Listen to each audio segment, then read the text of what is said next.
নমস্কার বন্ধুরা, সকালবেলায় মর্নিং ওয়াক করে এসে পরে এই যে কিচেনটা একটু পরিষ্কার করে নিচ্ছি।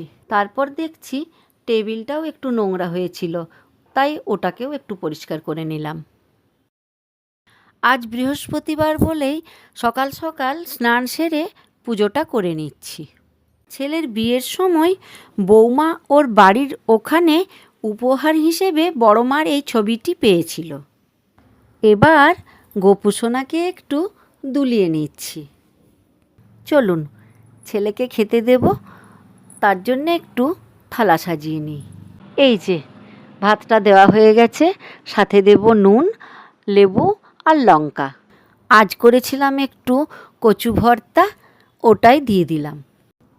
আজ মাছের তেলটা একটু আলু পেঁয়াজ দিয়ে আর লঙ্কা দিয়ে ভাজা ভাজা করেছিলাম। এবার দিচ্ছি কালো জিরে ফোড়ন দিয়ে মুসুর ডাল।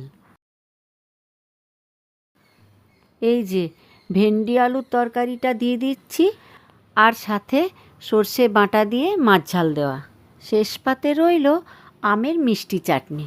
এই যে দেখুন, দুপুরের জন্য একটা পুরো থালি তৈরি হয়ে গেল। সন্ধ্যাবেলায় বাইরে হাঁটতে বেরিয়েছিলাম, ফেরার সময় মেশিনের তৈরি রুটি কিনতে গেলাম। কি সুন্দর দেখুন, একজন আটার লেচিগুলি ওপর থেকে ছাড়ছে আর নিচ থেকে এক্কেবারে রুটি তৈরি হয়ে বেরিয়ে আসছে। সামনেই ছিল মিষ্টির দোকান, তাই একটু মিষ্টি কিনে নিলাম। বৌমার ইচ্ছে ছিল ছানার জিলিপি খাওয়ার, কিন্তু গিয়ে দেখি মাত্র 2টো ছানার জিলিপি পড়ে আছে। এই দেখুন, পাশেই গরম গরম মিষ্টি তৈরি হচ্ছে। ফেরার পথে একটু স্বপনদার দোকানের চা খেয়ে আজকের মতো এখানেই বিদায় নিলাম।